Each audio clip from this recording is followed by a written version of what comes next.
Hi, the scorecard is a component within our system to set goals and objectives for agents. This is a tutorial on how scorecards are calculated. So for example, I have created a sample scorecard with two metrics in it, revenue and leads.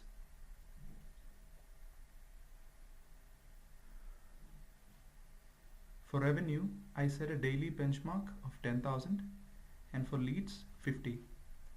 Also, I set revenues weightage as 35 and leads weightage as 65. To give you a better insight, I have created a spreadsheet which simulates how the scorecard would work. As you can see, here we have the very same metrics with weightages and benchmarks.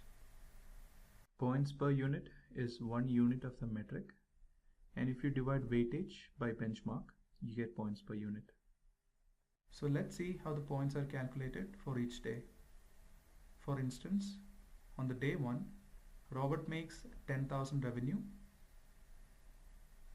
If you multiply it with points per unit value of revenue to calculate the points he would get on day 1. So 10,000 multiplied with 0.0035 equal to 35. Likewise, Robert gets 50 leads. If you multiply it with points per unit of leads, which is 1.3, and we get 65 points. Now we're going to see how the total points of an activity or objective metric is calculated. Activity or objective point is the average of total points an agent gets on each day. So if you look at David's scorecard, you can see the activity point is 97.08. You can click on the formula bar to see how it is being calculated. So as I said, it is the average points on day 1 to day 3. So it is 115 plus 91.05 plus 85.2 equal to 291.25 divided by 3, which is 97.08. Let's take a look at a scenario where an agent achieves complete points for the day without hitting the benchmark. If you look at David's scorecard for the day 1, he only made 5,000 revenues, but he did 75 leads, although 50 is the benchmark. But still, he achieves above maximum points. So how did that happen? So if you look closer, you can see leads weightage is greater than revenue, but less in benchmark. So leads gives you more points than revenue. David got credited more points when he did 75 leads, although the benchmark we set was 50. So there are several fashions through which you can achieve your target. Now let us consider how the team scorecard works. Team scorecard is a scorecard that is set for a team.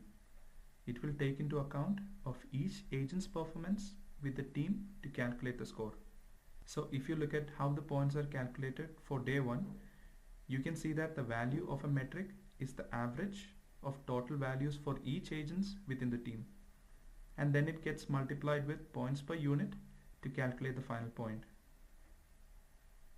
Since Robert and David are the total agents within the team, in this scenario the value of revenue calculated by 10,000 plus 5,000 divided by 2 equal to 7,500, and then it gets multiplied with points per unit, and the value is 26.25. And the total activity or objective point is calculated by taking average of total points achieved by each agents within the team. So 95.91 plus 97.08 divided by 2 equal to 96.5. Now let's take a look at how the competition scorecard works. This is a sample competition scorecard I've created. Likewise, I have another spreadsheet which simulates the calculation of competition score. So if you understood how the scorecard works, competition scorecard is going to be much easier to understand. It calculates everything the same way as the scorecard I've explained, except for few essential things. The only difference here is that while in the normal scorecard, the final point that you receive is the average of total points, but in the competition scorecard, the final point is the sum of points an agent gets each day. So Robert got 100 points on day 1 and 99.5 on day 2 and 88.25 on day 3. So the total point is the sum of these three, which is 287.75. But the concept of calculating team scorecard remains the same here. It is still average of scores of all agents within the team. So one important thing about this is, if an agent doesn't perform, the overall team score goes down. For instance, if David was absent on the first day of competition, let's remove his points for the day 1 and see what difference it makes in the team score. So as you could see, there was quite a drop in the overall score. So to win a team competition, every agent should perform to his potential. So these are the important things you need to know about scorecards. And I have shared the spreadsheet. You can get the link from the description box so that you can play around with it and get a better understanding. Thanks for watching.